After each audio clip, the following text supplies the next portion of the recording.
समंदर के अंदर एक अलग ही दुनिया है और उस दुनिया तक हम पहुंचे। कई सारी मछलियों से मिले, पानी के अंदर जो एक अलग दुनिया है उसका अनुभव किया और हम अब आप तक उस अनुभव को पहुंचाएंगे। तो अपनी कुर्सी की पेटी बांध लीजिए। आने वाले अगले 10 मिनट आपकी ज़िंदगी के बेहतरीन 10 मिनट होने वाले हैं। મિશન કમ્પ્લીટ કરવા જવાનું છે તો જોઈએ છે કે આ મિશન કેવું ફૂલફિલ થાય છે. ધમાલ મચાવવાની તૈયારી છે. દરિયો અદ્ભુત છે અને એ દરિયા તરફ જ્યારે જશું ને અંદર શું કરશું એ કરતા રહેશું અને તમને પણ બતાવતા રહેશું. ચાલો જોઈએ. તમારો સુપર બોય આરજે વીર છે તૈયાર.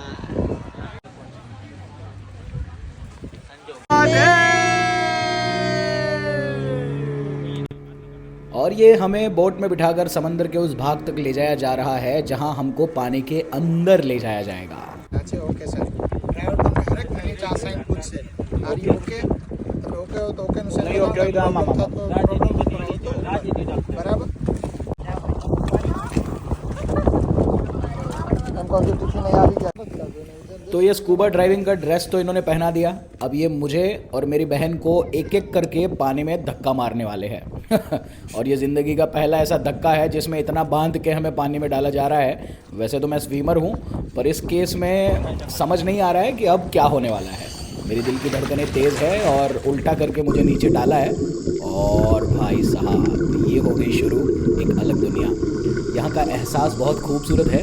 मैं चाहूँगा आप इसी जगह की रियल वॉइस को, रियल आवाज़ को भी सुने, उसे महसूस करें कि अंदर मैं क्या महसूस कर रहा था.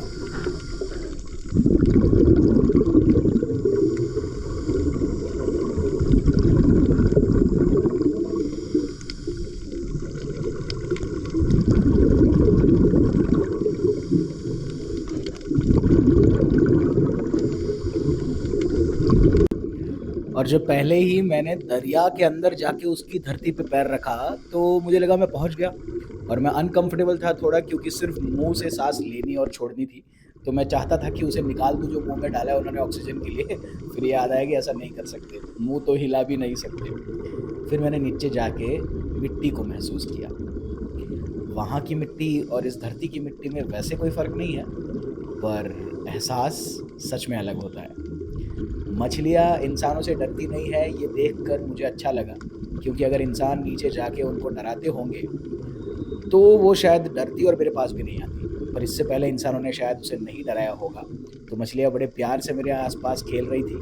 कुछ मछलियाँ तो मेरे हाथों में खाना है सोचकर खाना भी ढूंढने की कोशिश में थी. और आगे आगे देखिए मैंने क्या अंदर एक्सपेरिमेंट करे, कैसे कैसे पोजेस देने की कोशिश की. क्योंकि जब आप पानी में होते हो आप को पानी के हिसाब से चलना होता है. पानी आपके हिसाब से नहीं चलता, ख़ास करके जब आप समंदर में हो.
और यहाँ मैं सोच रहा था कि शायद मैं पानी में चल के एक वॉक रिकॉर्ड करता हूँ, स्लो मोशन वॉक.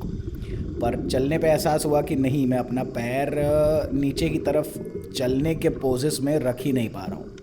जैसे मैंने कहा ऑलरेडी ये समंदर है, यहाँ इंसानों की नहीं चलती, ख़ास करके जब हम उसके अंदर हो. तो ढेर सारी कोशिश के बाद तैरना आसान था पर चलना ऑलमोस्ट नामुमकिन. क्योंकि मैं अपना पैर ठीक से नीचे रख भी नहीं पा रहा था. उससे पहले कि मैं नीचे जाऊं पानी मुझे ऊपर खींचने की कोशिश में था. फिर भी आई थिंक मैंने अच्छा ट्राई किया, नहीं? वूहू ये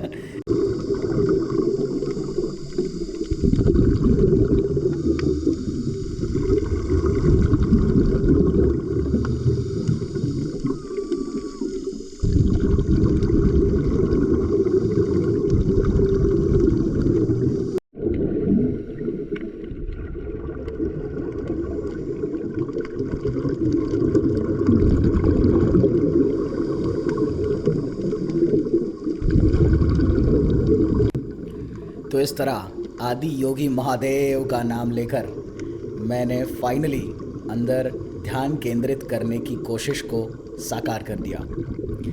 अब जब मन शांत हुआ, थोड़ा मिट्टी के साथ भी मैं खेला और मुझे सडनली याद आता है कि मेरे से पहले मेरी मस्तीखोर सिस्टर को इसमें धक्का मारा गया था।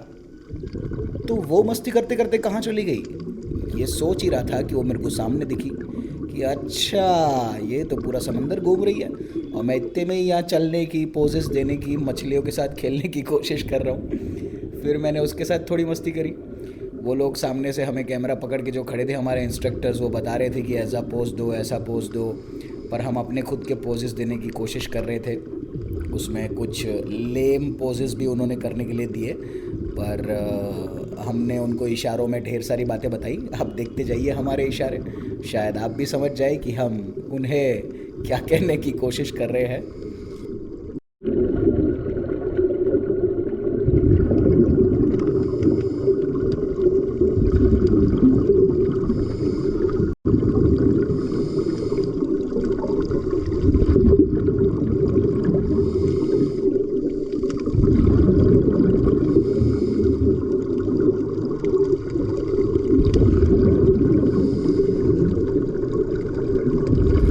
और यहाँ हमारा समय हो गया समाप्त। हम आ गए बाहर और अब शेयर करेंगे एक्सपीरियंस।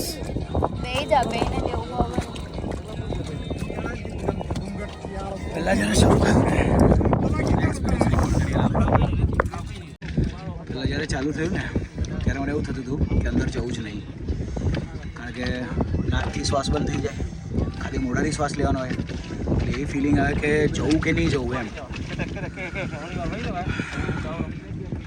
પછી એકવાર જ્યારે અંદર ગયો, ધીરે ધીરે મોઢાથી પ્રેક્ટિસ પડી ગઈ શ્વાસ લેવાની, જે ઇન્ક્રેડિબલ અદ્ભુત ફિલિંગ હતી।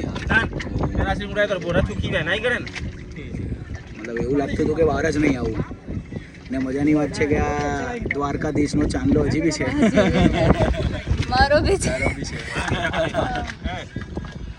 માછલીઓ અમારી સાથે રમતી હતી, અંદર આવીને મારા હાથ ટચ કરતી હતી, કિસ કરતી હશે, ક્યાં તો ખાવાનું શોધતી હશે, કંઈક તો કરતી હતી, ક્યાં તો પ્રેમ હતો, ક્યાં તો ભૂખ હતી એની, પણ જે પણ હતું અદ્ભુત હતું।